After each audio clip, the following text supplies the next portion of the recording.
안녕하세요. 이성입니다. 자, 오늘은 마지막 시간으로서 웹 응용 프로그램과 관련된 흥미로운 주제 두 번째, 아파치와 톰캣을 연동하고요. 다음에 웹 응용 프로그램의 성능을 상상시켜주는 방법에 대해서 몇 가지 알아보도록 하겠습니다. 자, 우리는 이제 그동안 써왔던 서블릿 컨테이너 톰캣이요. HTML 관련된 페이지도 서비스를 해줬었고요. 다음에 서블릿과 JSP 관련된 페이지도 서비스를 해줘 있었죠. 즉 자카르타 톰캣이라는 이 서버는요, 서블릿과 JSP 컨테이너 역할도 해주면서 웹 서버의 역할도 하기 때문에 그러한 작업이 가능했습니다. 하지만 아무래도 이 자카르타 톰캣 자체는요, 웹 서버로서는 약간 부족한 면이 있기 때문에 우리가 전문 웹 서버라 불리는 아파치를 별도로 두고요. 아파치라는 이 웹 서버에서 호스팅이라든가 다음에 버추얼 호스트라든가 아니면 가장 간단한 HTML 관련된 서비스를 한다거나 그러한 작업을 할 것이고요. 톰캣이라고 되어 있는 서버에서는요, 순수하게 서블릿과 JSP의 컨테이너 역할로만 사용하시게 되면 HTML 관련된 페이지가 요청되었을 때는 아파치가, 그다음에 JSP 관련된 페이지가 요청되었을 때는 톰캣이 처리하기 때문에 훨씬 시간적인 면에서 많이 단축이 될 것입니다. 즉 톰캣과 아파치 서버가 서로 독립적으로 작동할 수 있는 특징을 가지고 온다는 얘기죠. 그래서 우리 아파치에 관련된 프로그램도 역시 아파치 사이트에서 다운받도록 하시고요. 다음에 아파치와 그리고 톰캣이라는 서버를 연동하기 위해서 필요한 플러그인 파일, 그 파일은 자카르타 사이트에서 다운받도록 하겠습니다. 자, 그래서 이 두 가지 파일을 다운받으시고 하나 아파치를 설치하신 다음에 여러분이 변경시켜 주셔야 될 부분이 아파치 사이트, 아파치 서버에 환경 설정 파일 수정해 줄 것이고요. 다음에 이 아파치에서 이 톰캣을 제어하기 위해서 workers.properties라는 파일을 톰캣에 추가시켜 줄 것이고요. 톰캣이 가지고 있는 환경 설정 파일 server.xml 파일의 내용을 변경시켜 줄 것입니다. 자, 그러면 우리 사이트에서 직접 우리가 필요한 파일을 다운받도록 하겠습니다. 자, 먼저 HTTPD. 자, HTTP 데몬의 약자입니다. 아파치 사이트에서 여러분들이 필요한 소프트웨어를 다운받으실 수가 있고요. 자, 다운받으실 수가 있죠. 자, 최신 버전이요. 2.2 버전이니까 여러분이 아파치 윈도우 버전 2.0 버전을 다운받으시면 되겠습니다. 두 번째 사이트. 자, 두 번째 사이트는요, 톰캣과 아파치를 서로 연동해주기 위해서 꼭 필요한 플러그인 파일인데요. 그 플러그인 파일은요, 톰캣 사이트에 가셔가지고 여러분이 다운받으실 수가 있습니다. 최신 버전은요, JK 1.215 버전이기 때문에 이 파일을 다운받으셔가지고 우리가 사용하도록 하겠습니다. 자, 먼저 다운받아서 여러분들이 그 파일을 복사시키는 위치부터 설명을 드리도록 하겠습니다. 여러분이 다운받으신 파일을요, 복사하는 위치는요, 우선 조금 전에 다운받았었던 그 파일 있죠? 그 파일을 우리가 어디에 복사시켜 줄 거냐면 아파치 폴더에 복사를 시켜 주겠습니다. 자, 여러분이 아파치를 다운받으신 다음에 아파치를 설치하시게 되면요. 기본적으로 아파치 그룹 또는 아파치 소프트웨어 파운데이션 이런 폴더에 각각 복사가 될 텐데요. 제가 강의하는 저 같은 경우에는요. 아파치 그룹이라고 되어 있는 폴더에는 톰캣 4 버전이 아파치 소프트웨어 파운데이션 폴더에는 톰캣 5 버전이 설치되어 있기 때문에 제가 아파치 소프트웨어 파운데이션 폴더에다가 그 톰캣과 아파치 2.0 버전을 같이 설치해서 사용하도록 하겠습니다. 여러분이 교재에 나와 있는 대로 그냥 따라 하시게 되면요. 경로가 맞지 않기 때문에 실행이 잘 안 되실 수가 있습니다. 반드시 본인이 설치한 경로를 잘 따라 하시기 바랍니다. 자, 아파치 사이트 제 경로는 C 드라이브 프로그램 파일즈에 아파치 소프트웨어 파운데이션 아파치 2라고 되어 있는 부분이고요. 이쪽 폴더에 모듈스라는 폴더가 있을 겁니다. 자, 모듈스라는 폴더에다가요. 여러분들 필요하신 파일 조금 전에 여러분이 다운받았던 파일 이름이 mod 언더바 jk 아파치 마이너스 2.0.55.so 파일이에요. 플러그인 파일이라 생각하시면 되는데요. 이 파일을 이 폴더, 모듈스라는 폴더에 복사하셔야 되고요. 이름 반드시 다른 쪽에 체크해 놓으시기 바랍니다. 다음에 이러한 아파치와 톰캣 사이에 JK 커넥터가 정상적으로 작동하기 위해서는요. 여러분이 아파치 웹서버에 환경 설정 파일을 수정시켜 주셔야 되는데 그런 환경 설정 파일은 http.conf란 파일로서 자, 아파치 폴더에 conf란 폴더에 여러분들이 가지고 계실 겁니다. 자, 이 파일 내용을 보시게 되면요. 우리가 웹서버로서 필요한 환경 설정 파일이 XML 형태의 설정 파일이요. 이런 설정 파일 형태로서 가지고 있는데요. 이 제일 마지막 줄 부분에다가요. 앞에 보이시는 내용과 같은 내용을 추가시켜 놓도록 하겠습니다.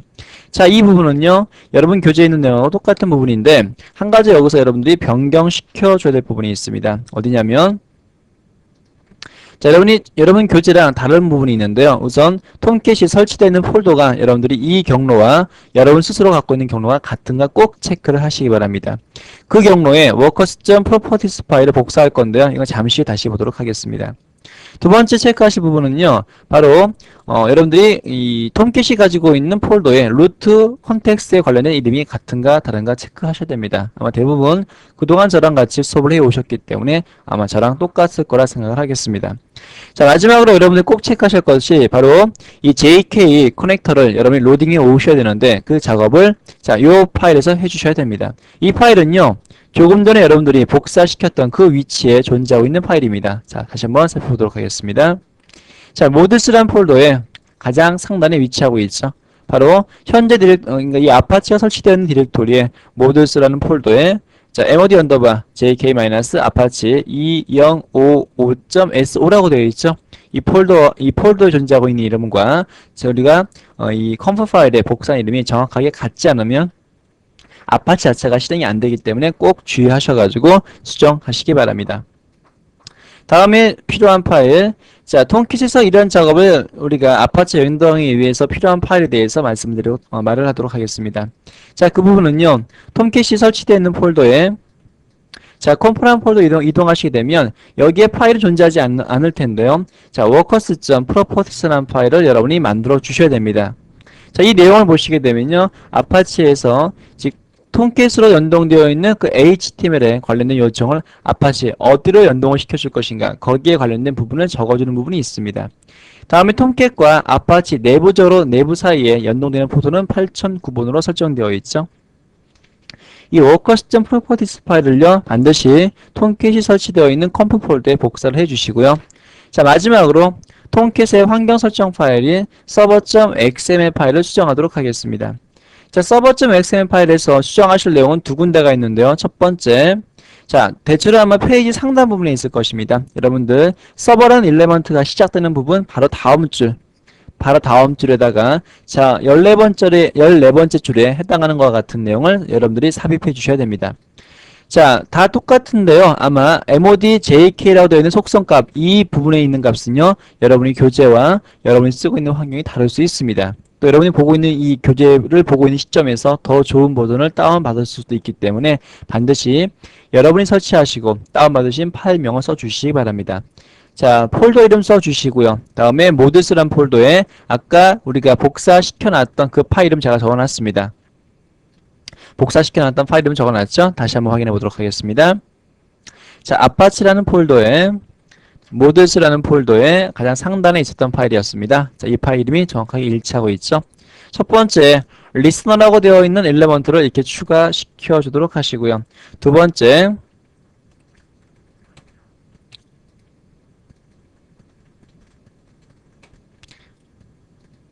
자, 두 번째는요, 라인수로 얘기를 해서, 제 같은 경우에 190 정도의 라인이 되는데, 자, 호스트라고 되는 일레먼트 바로 아래쪽에다가 또 한 번의 리스너 일레먼트를 추가시켜 주시기 바랍니다. 자, 이번에도 역시 여러분들이요, 그 mod jk라는 속성 값에다가 정확한 파일명을 입력해 주시기 바랍니다. 파일명이 틀리면 아파치하고 연동이 안 된다고 얘기를 했습니다. 자, 그러면요, 한번 우리가 아파치를 실행시켜 가지고요, 이 JSP하고 그다음에 HTML 관련된 작업이 각각 실행되는가 확인해 보도록 하겠습니다. 자, 먼저 아파치에 관련된 페이지를 실행해 보시기 위해서 자, 아파치를 우리가 작동시켜 놓도록 하겠습니다. 그런데 주의하실 게 하나가 있습니다. 톰캣과 아파치를요, 여러분 연동하신 상태에서는요, 반드시 톰캣을 먼저 작동하시고 나서 그 다음에 아파치를 띄우셔야 됩니다. 톰캣을 먼저 띄우시고 아파치를 작동시킨다는 거 꼭 기억해 놓으시기 바랍니다. 자, 톰캣은 이미 작동되고 있으니까요, 아파치만 작동하시면 되겠네요.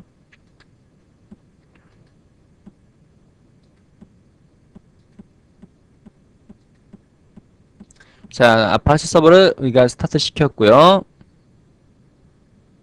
자, 아파치 서버를 작동하시게 되면요, 우측 하단에 깃털 모양이 보이고 파란색의 그러니까 작동되고 있는 모양을 보실 수가 있을 겁니다. 자, 오픈 아파치 모니터 클릭하시게 되면 정상적으로 작동되고 있는 거 아실 수가 있죠. 자, 그러면 사이트에 한번 접속해 보도록 하죠. 자, 먼저 여러분들은요, 로컬호스트라고 그냥 입력해 보시기 바랍니다. 그동안 우리는요, 자, 로컬호스트 입력해 보시기 바랍니다. 그동안 우리는요, 8080이라고 입력해 왔었는데요. 이번에 우리 아파치라는 웹서버 자체를 설치했기 때문에 로컬호스트라고만 입력하시게 되면 그냥 아파치가 가지고 있는 루트 디렉토리 내용이 보이게 되어 있습니다.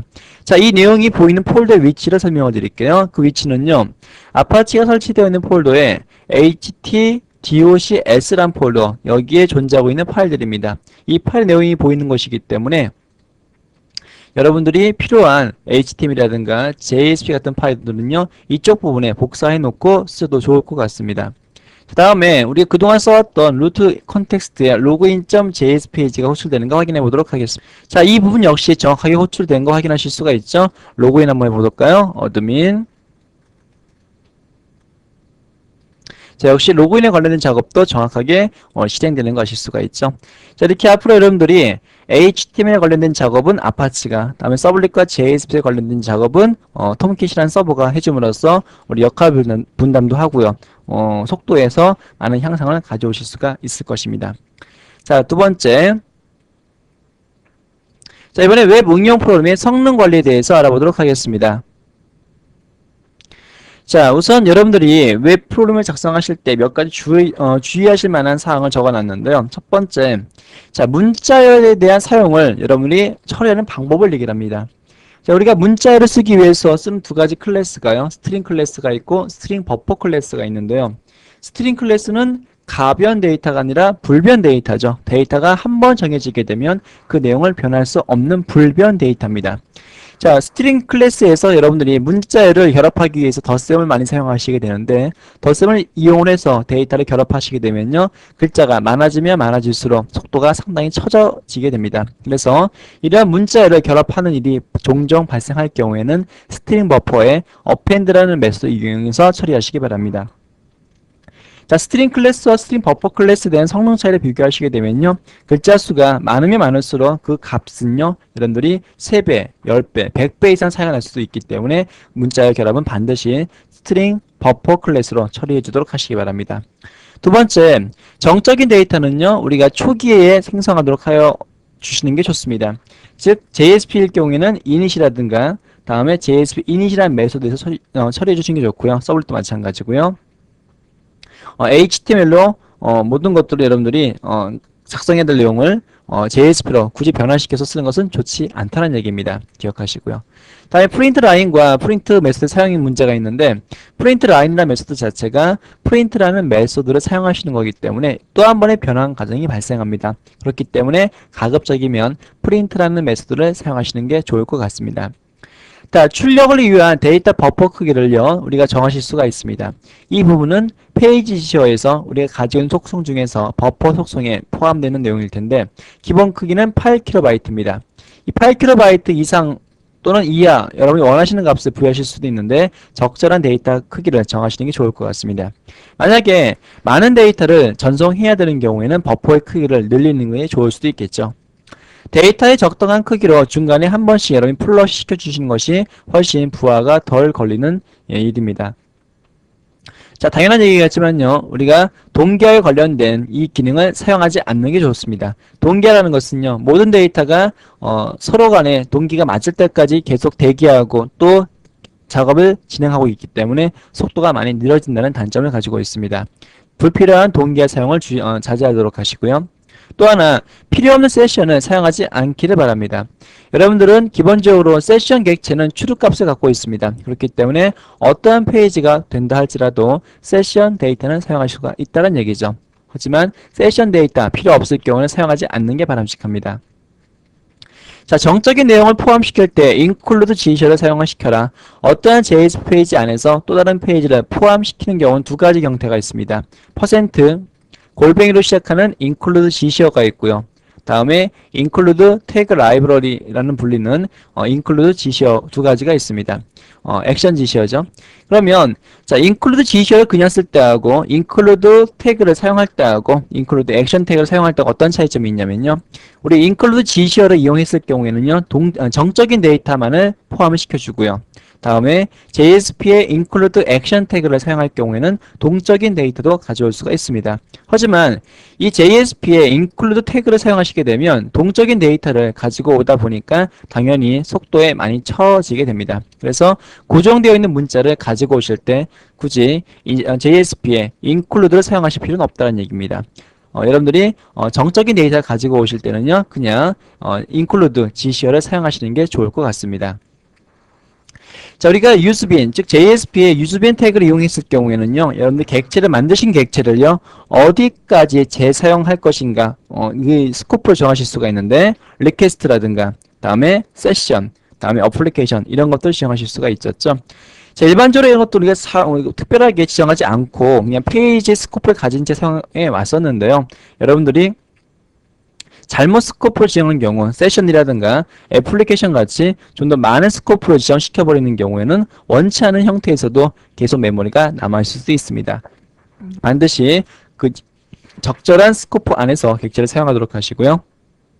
다음에 정적인 내용을 캐시한다거나 캐시 서버에 사용한 것은 성능 향상에 많은 도움을 줄 수가 있습니다. 캐시를 적절하게 사용하도록 하시고요. 자, 마지막으로 웹 컨테이너에서 자동적인 리로딩 기능을 제거하시는 게 좋을 것 같습니다.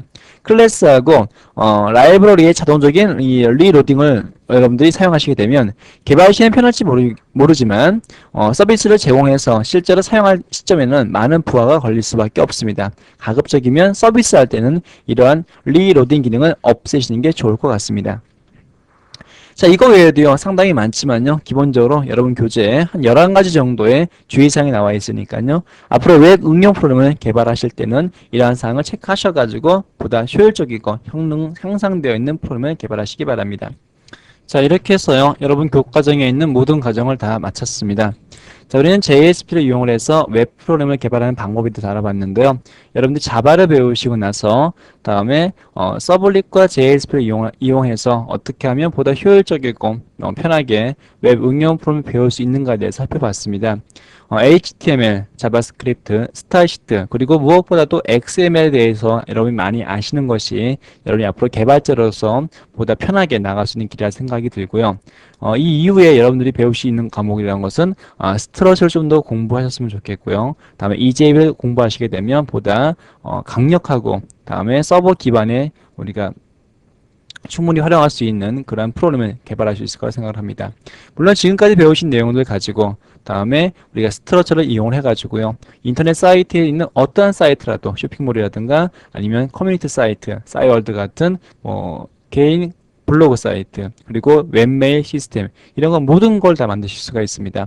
여러분이 개발자라는 것은요. 여러분들이 프로그램을 잡고 만들어 보시는 거기 때문에 책을 계속 외우시는 건 더 이상 이제 의미가 없다고 생각합니다. 앞으로 여러분들은요. 계속 프로그램 개발에 더 많은 연습을 시간을 투자하시는 게 좋을 거라 생각이 듭니다.